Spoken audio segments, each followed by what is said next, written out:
E havia em Cesareia um homem por nome Cornélio, centurião da coorte chamada italiana, piedoso e temente a Deus, com toda a sua casa, o qual fazia muitas esmolas ao povo e de contínuo orava a Deus. Este, quase à hora 9ª do dia, viu claramente numa visão um anjo de Deus, que se dirigia para ele e dizia-lhe: Cornélio. O qual, fixando os olhos nele, e muito atemorizado, disse: Que é, Senhor? As tuas orações e as tuas esmolas têm subido para a memória diante de Deus. Agora, pois, envia homens a Jope e manda chamar a Simão, que tem por sobrenome Pedro. Este está hospedado com um certo Simão curtidor, que tem a sua casa junto do mar. Ele te dirá o que deves fazer. E retirando-se o anjo que falava com Cornélio, chamou 2 dos seus criados e a um piedoso soldado dos que estavam ao seu serviço. E, havendo-lhes contado tudo, os enviou a Jope. E no dia seguinte, indo eles seu caminho, e estando já perto da cidade, subiu Pedro ao terraço para orar, quase à hora 6ª. E tendo fome, quis comer. E enquanto lhe preparavam, sobreveio-lhe um arrebatamento de sentidos.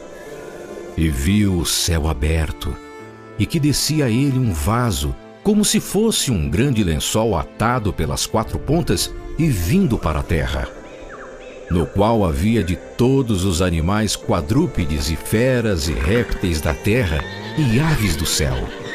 E foi-lhe dirigida uma voz: Levanta-te, Pedro, mata e come. De modo nenhum, Senhor, porque nunca comi coisa alguma comum e imunda. Não faças tu comum ao que Deus purificou. E aconteceu isto por 3 vezes. E o vaso tornou a recolher-se ao céu. E estando Pedro duvidando entre si acerca do que seria aquela visão que tinha visto, eis que os homens que foram enviados por Cornélio pararam à porta, perguntando pela casa de Simão. E chamando, perguntaram se Simão, que tinha por sobrenome Pedro, morava ali. E, pensando Pedro naquela visão, disse-lhe o Espírito: Eis que 3 homens te buscam. Levanta-te, pois, desce e vai com eles, não duvidando, porque eu os enviei. E descendo Pedro para junto dos homens que lhe foram enviados por Cornélio, disse: Eis que sou eu a quem procurais. Qual é a causa por que estais aqui? Cornélio, o centurião, homem justo e temente a Deus, e que tem bom testemunho de toda a nação dos judeus, foi avisado por um santo anjo para que te chamasse à sua casa e ouvisse as tuas palavras. Então, chamando-os para dentro, os recebeu em casa. E no dia seguinte foi Pedro com eles, e foram com ele alguns irmãos de Jope. E no dia imediato chegaram a Cesareia.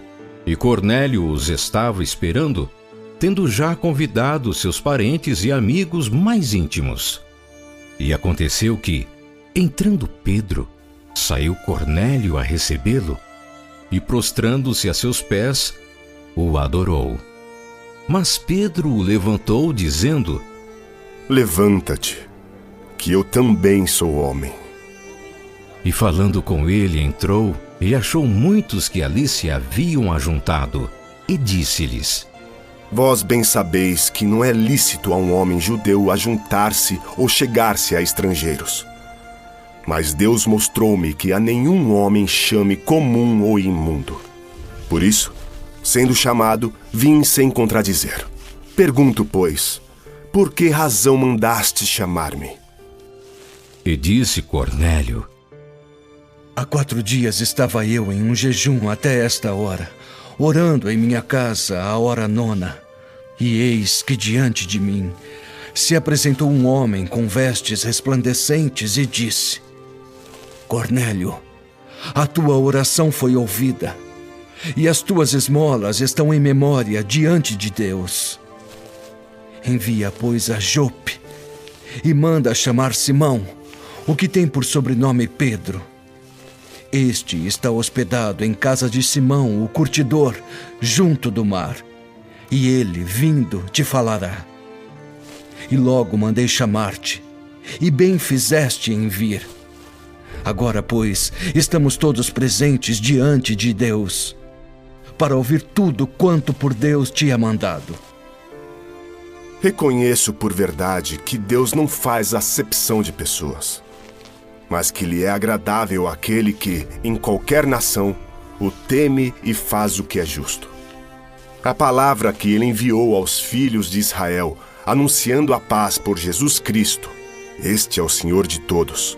Esta palavra, vós bem sabeis, veio por toda a Judéia, começando pela Galiléia, depois do batismo que João pregou, como Deus ungiu a Jesus de Nazaré com o Espírito Santo e com poder, o qual andou fazendo bem e curando a todos os oprimidos do diabo, porque Deus era com ele. E nós somos testemunhas de todas as coisas que fez, tanto na terra da Judéia como em Jerusalém, ao qual mataram, pendurando-o num madeiro. A este ressuscitou Deus ao terceiro dia e fez que se manifestasse, não a todo o povo, mas às testemunhas que Deus antes ordenara. A nós, que comemos e bebemos juntamente com ele, depois que ressuscitou dentre os mortos. E nos mandou pregar ao povo e testificar que ele é o que por Deus foi constituído juiz dos vivos e dos mortos. A este dão testemunho todos os profetas, de que todos os que nele creem receberão o perdão dos pecados pelo seu nome. E dizendo Pedro ainda estas palavras, caiu o Espírito Santo sobre todos os que ouviam a palavra. E os fiéis que eram da circuncisão, todos quantos tinham vindo com Pedro, maravilharam-se de que o dom do Espírito Santo se derramasse também sobre os gentios, porque os ouviam falar línguas e magnificar a Deus. Respondeu então Pedro: Pode alguém, porventura, recusar a água para que não sejam batizados estes, que também receberam como nós o Espírito Santo? E mandou que fossem batizados em nome do Senhor. Então, rogaram-lhe que ficasse com eles por alguns dias.